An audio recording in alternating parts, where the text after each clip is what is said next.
We see it, and we're seeing it in prime time at the NFL level right now. Is there's these calls, especially roughing the passer has been a huge one this Yeah. week that people are looking at, and I get it, I see it. I was watching those live, and I blew my mind.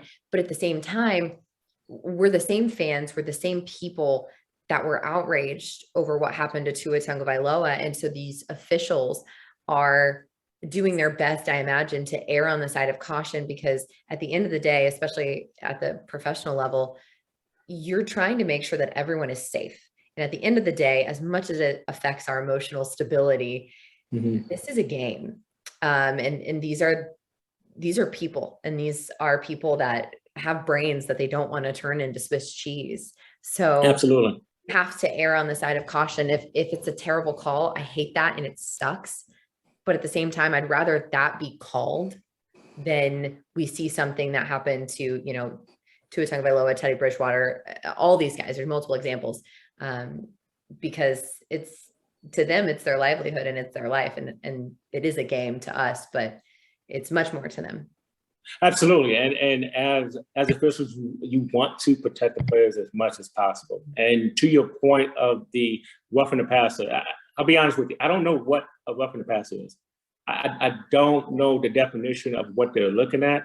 I know during the coaches meeting in NFL, the owners can vote upon what is a roughing the passer. Obviously, you are investing millions of dollars into a quarterback, so they don't want their quarterback to be hurt. But there was 2 calls this past weekend where I had no idea what they are looking at, and a little bit ego came in. You have the replay, you have the guys upstairs, you can talk to them, but roughing the passer is an emphasis that they are trying to look into. And yes, you don't want their brain to become an experiment. I truly understand the increase of CTE.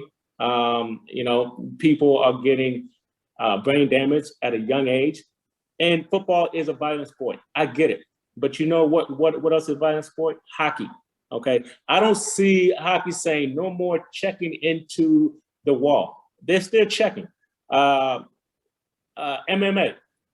I don't see them saying, hey, only take body shots. Don't hit them in the face. There's a lot of sports out there that can cause brain damage.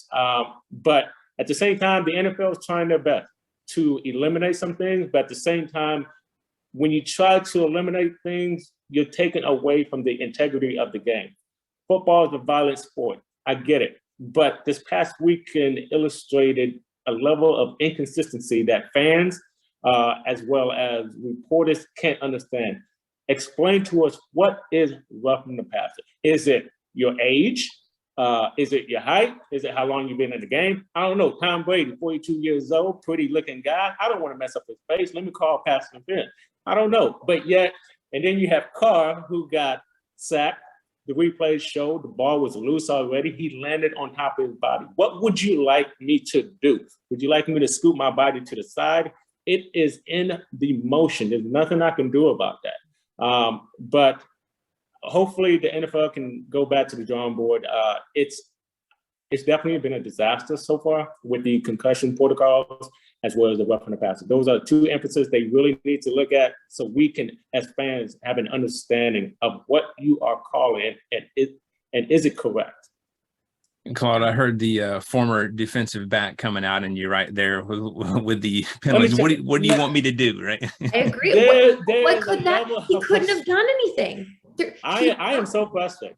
I'm so frustrated. What do you want?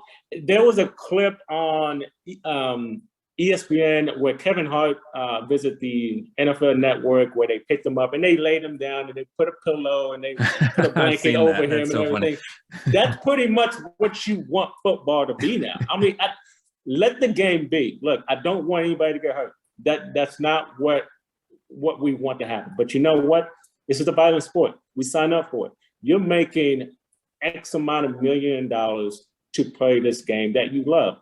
And as fans, we are boosting millions of dollars betting from the game. The economy moves based on us, the fans. We basically put that money in your pocket. Unfortunately, it's a violent sport. I get it. And you have to give us a better understanding of how you want us to play defense. Right now, you want us to do two-hand cuts. If you want two-hand cuts, let this be the NFL All-Star game every single weekend, because that's what it is right now. Yeah. Well, you bring up an interesting point, and that's regardless of where you fall in the spectrum of what it should or shouldn't be. They just need to make things clear. Okay, what is this? And then, okay, if that's the expectation, then we can meet that. But let's at least define it, right? Absolutely. If you want me to do a two-hand touch on Tom Brady, I'm fine with that. But if he throws a bomb and scores on that two-hand touch, that's on you. Well, then what makes it difficult is the like you said, the inconsistency, and people just need expectations. So yeah, absolutely. I think we're going to see rule changes constantly in the next couple seasons, just with how much we're hearing about player injuries and the emphasis on player safety and on these bad calls. And I think, unfortunately, it's going to be something where we try something and see if it works. And if it doesn't, we just go back to the drawing board, and it's going to be an evolution, I think,